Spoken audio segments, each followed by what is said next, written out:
அமெரிக்க அதிபர் Donald Trump இனிமே கடத்தல் மன்னன் அப்படின்னு தான் நம்ம சொல்ல போகிறோம். காரணம் என்னென்னா, வெனிசுலாவினுடைய அதிபர் மதுரா அவர்களை கடத்தியதோடு மட்டுமல்ல, இன்னும் சில நாடுகளை அவர் கைப்பற்றுவதற்கான முயற்சியில் ஈடுபட போகிறார். அப்போ கடத்தல் மன்னன் தானே. சரி, ஈரானில் ஒரு சம்பவம் ஒன்று நடந்திருக்கு. அதை மையப்படுத்தி இஸ்ரேல் இப்போது ஒரு விஷயத்தை அமெரிக்கா கிட்ட சொல்லியிருக்காங்க. அதை கையில் எடுத்துக்கிட்டு அமெரிக்கா ஒரு வேலையை செய்ய போகுது. அது என்ன வேலை? மோடி அவர்களை பார்த்து ட்ரம்ப் அவர்கள் பேசி இருக்கக்கூடிய வார்த்தைகளை தாண்டி மோடியையும் கடத்துவதற்கான வேலையை ட்ரம்ப் செய்ய முடியுமா? அப்படி செஞ்சால் ட்ரம்ப்புக்கு என்ன ஆகும்? இப்படி ஏகப்பட்ட கேள்விகள் இருக்குது. உள்ளுக்குள்ள வீடியோக்களோட சேர்த்து வச்சு நம்ம பார்க்க போகிறோம். வாங்க பார்க்கலாம் உறவுகளே. இது பிரசாத் சிக்னேச்சர். சென்னையோட மற்றொரு அடையாளம் M1 மொபைல் ஷோரூம். உலகத்தரம் வாய்ந்த மொபைல்களை உள்ளூர் சந்தையில் கம்மியான ரேட்டுக்கு, அதுவும் ஆஃபரோடு கொடுக்குறாங்க. வாரண்டியோட கேரண்டியும் கன்ஃபார்ம். எல்லா டைப் ஆஃப் மொபைலும் இங்கே வாங்கலாம். ஆன்லைன்லேயும் இருக்குது, ஆஃப்லைன்லேயும் வாங்கிக்கலாம். தொடர்புக்கு 7305258665 இந்த நம்பருக்கு காண்டாக்ட் பண்ணுங்கள். உங்களுடைய தொழில் சம்பந்தமான விளம்பரங்களை நமது சேனலில் ஒளிபரப்ப உங்களுக்கான அருமையான வாய்ப்பு. வெனிசுலாவினுடைய அதிபர் மதுரா அவர்கள் கடத்தப்பட்ட போது என்ன நடந்திருக்கக்கூடும் அப்படின்னு, இது ஒரு ஏஐ வீடியோன்னு நீங்கள் நினச்சாலும் சரி, அமெரிக்காவே இதை வெளியிட்டு இருக்கக்கூடிய உண்மையான வீடியோன்னு நினச்சாலும் சரி, இந்த வீடியோவை ப்ளே பண்ணுறேன். அது என்ன மாதிரியான வீடியோ அப்படிங்கிறத நீங்கள் கமெண்ட் பாக்ஸில் பதிவு செய்யுங்க.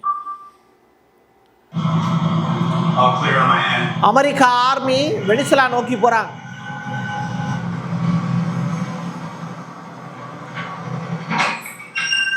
வெனிசுலா அதிபருடைய வீட்டுக்குள்ள போறாங்க.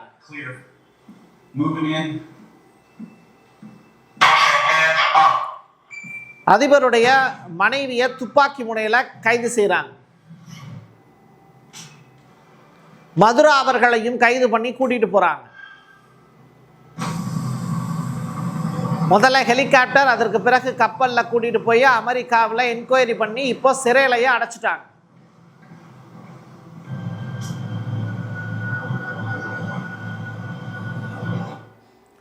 ரைட்டா? இப்படி ஒரு வீடியோவை நீங்கள் எங்கே பார்த்துருப்பீங்கன்னு எனக்கு தெரியல. பட் இது உண்மையிலேயே நடந்ததா அப்படிங்கிறதும், இது வந்து அன்ஆத்தரைஸ்டு வீடியோ அப்படின்னு நீங்கள் வச்சுக்கலாம். ஓகே, இப்போது இப்படி ஒரு காட்சியை இதுவரைக்கும் உலகம் பார்த்ததே கிடையாது. அதிபரையும் அவருடைய மனைவியும் சேர்த்தே ட்ரம்ப் கடத்தியிருக்காருன்னா அவர் எவ்வளோ பெரிய கடத்தல் மன்னன் அப்படிங்கிறத நீங்கள் பார்த்துக்கோங்க. கடத்தல் மன்னன் ட்ரம்ப் அவர்கள் இப்போ என்ன பண்ணியிருக்காரு, தூக்கத்திலேயே ஒரு அதிபரை தட்டி எழுப்பி அவரை கைது பண்ணி தூக்கிட்டு போயிருக்கார். இதுக்கு பின்னாடி எந்த அரசியலும் இல்லை அப்படின்னு ட்ரம்ப் சொன்னார் அப்படின்னா அதை நம்புகிற அளவுக்கு நம்ம முட்டாளும் கிடையாது. சரி, மார்க் ரூபியோ அவர்கள் தட்டு தடுமாறி ஒரு இன்டர்வியூவில் அப்படியே ஸ்தம்பிச்சு போய் நிற்கிறார். அது என்ன கேள்விங்கிறத நான் சொல்கிறேன். President Trump was pretty clear yesterday. He said the United States is going to run Venezuela. Under what legal authority? Well, first of all, what's going to happen here is that we have a quarantine on their oil. That means their economy will not be able to move forward until the conditions that are in the national interest of the United States and the interest of the Venezuelan people are met. And that's what we intend to do. So that leverage remains, that leverage is ongoing, and we expect that it's going to lead to results here. We're hopeful that it does. Positive results for the people of Venezuela, but ultimately, most importantly for us, in the national interest of the United States. We will no longer have, hopefully, as we move forward here, we'll set the conditions so that we no longer have in our hemisphere Venezuela, that's the crossroads for many of our adversaries around the world, including Iran and Hezbollah, is no longer sending us drug gangs, is no longer sending us drug boats, is no longer a narco-trafficking paradise for all those drugs coming out of Colombia to go through the Caribbean and towards the United States. And obviously we want a better future for சரி, இந்த interview ரொம்ப நேரம் play ஆகக்கூடிய ஒரு interview. இப்போது அதில் ABC அப்படிங்கிற அந்த சேனலுடைய ரிப்போர்ட்டர் ஒரு கொஸ்டின் ஒன்று ரைஸ் பண்ணுறாரு. அமெரிக்கா சட்டப்பூர்வமாகத்தான் வெனிசுலாக்குள்ளே நுழைஞ்சதா, இல்லை வெனிசுலாவை ஆள முடியும் அப்படின்னு நீங்கள் நினைக்கிறீங்களே, அதுவே சட்டப்பூர்வமானதா அப்படின்னு கொஸ்டின் கேட்குறாங்க. அதுக்கு ரூபியோ கிட்ட பதில் இல்லை, மௌனம் மட்டும்தான் இருக்குது. ஏன்னா அதான் சட்டப்பூர்வமானது கிடையாது. இவங்க தான் ஆக்குப்பைடில் வேலை பார்த்துருக்காங்க. ஏன்னா இவங்க சேர்றது எல்லாமே யூதர்கள்லாம் ஒன்று சேர்ந்துருக்காங்க. அமெரிக்காவில் இருக்கக்கூடிய முக்காவாசி மக்கள் வந்து இப்போ யூதர்களுடைய அடிமையாக மாறி போயிட்டாங்க. அதில் அடிமை யார் அப்படின்னா ட்ரம்ப்புங்கிற மனுஷன். சரி, இப்போது மார்க் ரூபியோ அப்படிங்கிற நபர் வெனிசுலாவை கைப்பற்றுவதற்கு அமெரிக்காவுக்கு சட்டப்பூர்வ அதிகாரம் உள்ளதா அப்படின்னு கேட்டதுக்கு அவர்கிட்ட பதில் இல்லை. ஆக மொத்தத்தில் அமெரிக்கா இல்லீகல் என்ட்ரி டு எங்க வெனிசுலாவில். சரி, இப்படிப்பட்ட நேரத்தில் இந்தியாவில்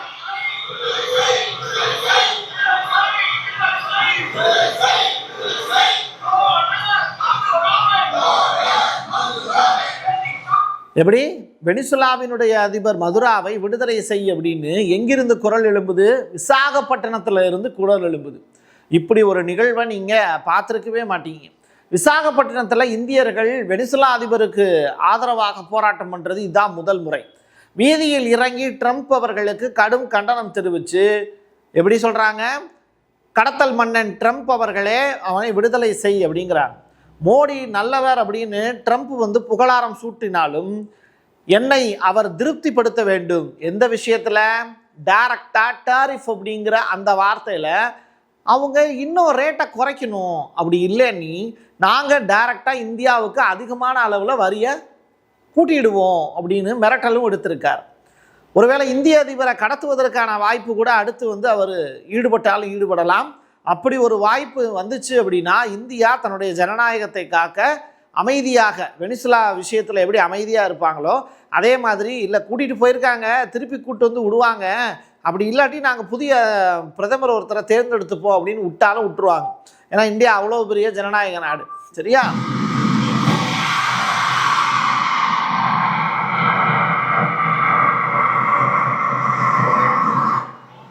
ஆனால் கியூபா அப்படி கிடையாது, ரொம்ப மாடஸ்தைங்க. சரியா? கியூபாவில் விவசாயிகளை வச்சு புரட்சி பண்ணி அந்த நாட்டுக்கு விடுதலை கிடச்சிது. ஃபிடல் காஸ்ட்ரோ, சேகுவேராலாம் சேர்ந்து வாங்கி கொடுத்த சுதந்திரம், கம்யூனிச தேசம், சர்க்கரை ஆலைகளுக்கு பேர் பெற்ற ஊர், அமெரிக்காவிடம் மண்டியிடாத தேசம், இப்படின்னு கியூபாவுக்கு பெரிய பட்டங்கள் கொடுத்துக்கிட்டே போகலாம். அதிகமான அளவில் மருத்துவர்களையும் அதிகமான அளவில் எஜுகேட்டட் பீப்புளும் இருக்கக்கூடிய ஒரு கண்ட்ரி எதுனா இந்த கியூபா தான். இப்போது அமெரிக்காவினுடைய அடுத்த இலக்கு கியூபாவாக கூட இருக்கலாம். அதை பற்றி கியூபாவினுடைய அரசு கவலைப்படவே இல்லை. காரணம் என்னென்னா அவங்க அமெரிக்காவுக்கு எதிராக இப்போ கொந்தளித்து பேசியிருக்காங்க. 2K12 அப்படிங்கிற ஏர் டிஃபென்ஸ் சிஸ்டத்தை இப்போ தயார் நிலையில் வச்சுருக்காங்க.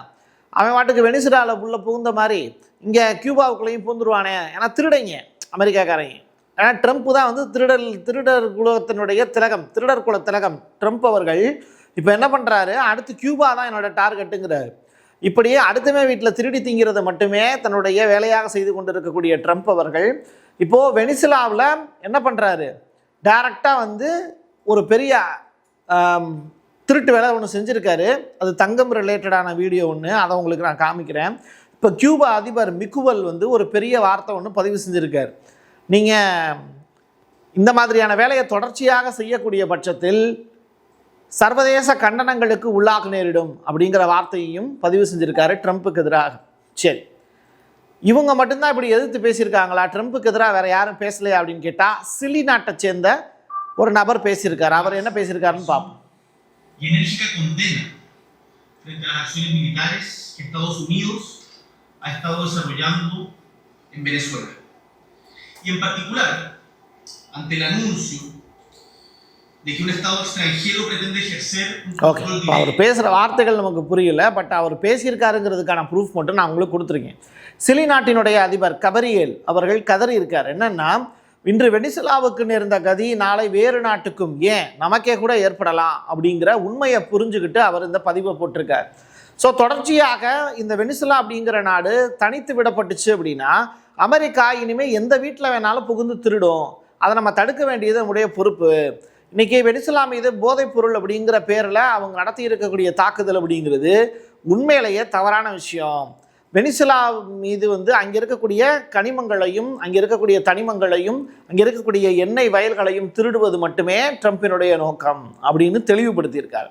சரி, இது பத்தாததுக்கு வெனிசுலாவில் அதிபரையும் அவருடைய மனைவியும் கடத்திட்டு வந்தாங்கல்ல அமெரிக்காவினுடைய இராணுவம், அதோடு சேர்த்து வேற ஒரு சம்பவத்தையும் பண்ணியிருக்காங்க. இந்த காட்சியை பாருங்க.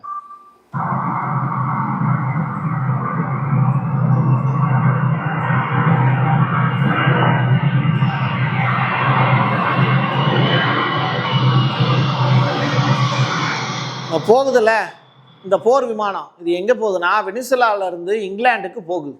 சரி, எதுக்காக இது அங்கே போகணும் அப்படின்னு கேட்டால் அது ஒரு அமெரிக்க விமானம், அது எதுக்கு சம்மந்தம் இல்லாமல் இங்கே போகுது அப்படின்னு சொல்லி ட்ரேஸ் பண்ணும்போது வெனிசுலாவில் இருந்து ஒரே இரவில் 31 டன்னு தங்கத்தை அந்த ஏரோப்ளேனில் கடத்தி கொண்டு போய் அமெரிக்கா சார்பில் இங்கிலாண்டில் பேங்க் ஒன்று இருக்குது சரிங்களா, அந்த பேங்க்கில் வந்து அந்த தங்கத்தை போய் சேவ் பண்ணி வைக்கிறாங்க.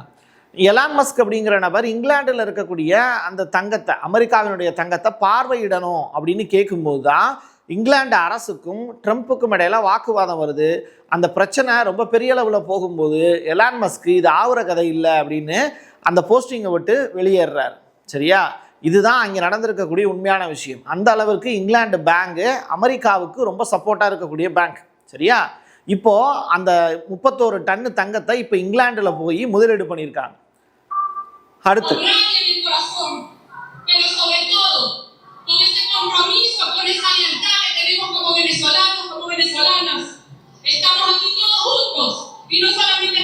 ரொம்ப சூப்பராக பேசுகிறாங்கல்ல, ஆனால் என்ன பேசுகிறாங்கன்னா புரியல. இவங்க யாருன்னா வெனிசுலாவில் இருக்கக்கூடிய ஒரு சிங்க பெண்ணு வச்சுக்கோங்க, காலேஜில் படிக்கக்கூடிய ஒரு பொண்ணு. அவங்களுடைய கர்ஜனை தான் இப்போ நீங்கள் கேட்டீங்க. எங்கள் நாட்டு பெண்ணை எது, எங்கள் நாட்டினுடைய முதல் பெண் யார், அந்த நாட்டினுடைய அதிபருடைய மனைவி, அவங்களையே தூக்கிட்டு போயிருக்க யார், கடத்தல் மன்னன் ட்ரம்ப் வந்து தூக்கிட்டு போயிருக்காரு. கடத்தல் மன்னன் ட்ரம்ப் அவர்களே எங்களுடைய முதல் பெண்மணி, என் நாட்டினுடைய முதல் பெண்மணியை விடுதலை செய், உனக்கு யாருடா அந்த அனுமதி கொடுத்தது அப்படின்னு ட்ரம்ப்பை நோக்கி இந்த கேள்வியை கேட்டிருக்காங்க. சரியா, இதுதான் அமெரிக்க அதிபர் டொனால்டு ட்ரம்ப் வெனிசுலாவினுடைய அதிபர் மதுரா அவர்களை கடத்துவதற்காக அமெரிக்காவிலிருந்து அனுப்பி வைக்கப்பட்ட ஒரு விமானம்.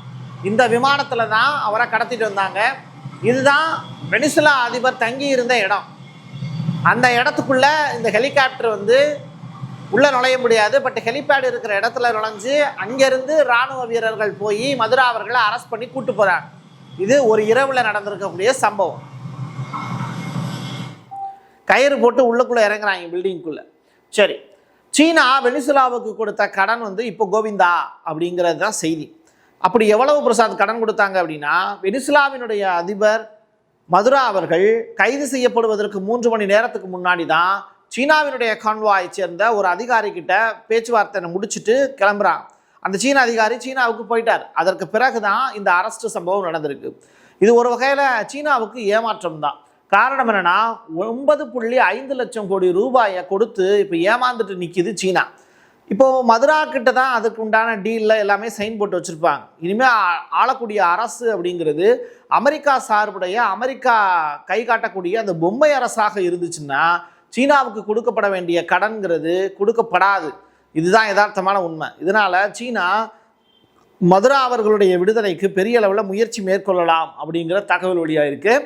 ரெண்டாவது, சீனா இது ரிலேட்டடான விஷயத்தை ஐக்கிய நாடுகள் சபையில் போய் முறையிட்டாங்கன்னா சீனாவுக்கு நீதி கிடைக்குமா அப்படின்னு கேட்டால், ஐக்கிய நாடுகள் சபையே அமெரிக்காவினுடைய அடிமை தான். யூஎன் அப்படிங்கிறது முழுவதுமாக அமெரிக்காவினுடைய அடிமைகள் தான் அங்கே போய் உக்காந்துருக்காங்க. அப்படிப்பட்ட இடத்துல நீங்கள் நியாயத்தை எதிர்பார்ப்பது அப்படிங்கிறது நடக்காத காரியம். சரி, இது வந்து ஒரு பாலிஸ்டிக் மிசைல். இது ஈராக்கினுடைய பார்டரில் வீசப்படுது. யார் வீசினா? ஈரான் வந்து டெஸ்ட் பண்ணி பார்க்குறாங்க.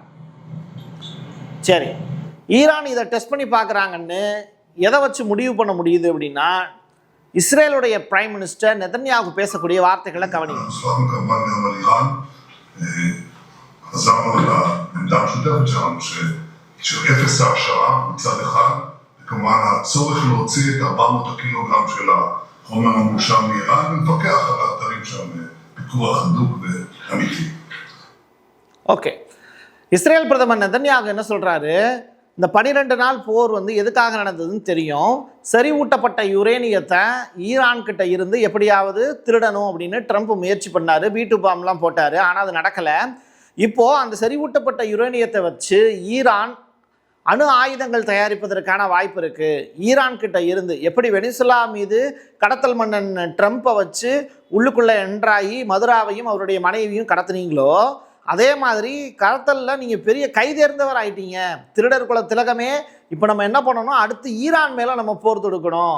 அங்கேயும் நம்ம போர் தொடுத்தோம் அப்படின்னா அங்கே இருக்கக்கூடிய 400 கிலோவை மனுஷனையே பிடிச்சிட்டீங்க, 400 கிலோ செறிவூட்டப்பட்ட யுரேனியத்தை உங்களால் கைப்பற்ற முடியாதா திருடர் குல திலகமே அப்படின்னு சொல்லி இப்போ ஐஸ் வைக்கிறார். சரி, எது எப்படியோ எதை கொடுத்து எதை வாங்கணும் அப்படின்னு கண்டிப்பாக நெதன்யாகு அவர்களுக்கு தெரியும். அவர் இந்த ஸ்பீச்சை கொடுக்குறாரு அப்படின்னா அடுத்த கட்டமாக ஈரான் மீது ஒரு வலுவான போரை இஸ்ரேல் மூலியமாக அமெரிக்கா நிகழ்த்துவதற்கான வாய்ப்பு இருக்குது அப்படின்னு சொல்லி நிறைவு செய்கிறேன். என் கையெழுத்து என் மக்களுக்கானது உறவுகளே. மீண்டும் ஒரு பதிவில் சந்திக்கலாம். நன்றி, வணக்கம். சென்னையோட மற்றொரு அடையாளம் M1 மொபைல் ஷோரூம். உலகத்தரம் வாய்ந்த மொபைல்களை உள்ளூர் சந்தையில் கம்மியான ரேட்டுக்கு அதுவும் ஆஃபரோடு கொடுக்குறாங்க. வாரண்டியோட கேரண்டியும் கன்ஃபார்ம். எல்லா டைப் ஆஃப் மொபைலும் இங்கே வாங்கலாம். ஆன்லைன்லேயும் இருக்குது, ஆஃப்லைன்லேயும் வாங்கிக்கலாம். தொடர்புக்கு 7305258665 இந்த நம்பருக்கு காண்டாக்ட் பண்ணுங்க. உங்களுடைய தொழில் சம்பந்தமான விளம்பரங்களை நமது சேனலில் ஒளிபரப்ப உங்களுக்கான அருமையான வாய்ப்பு.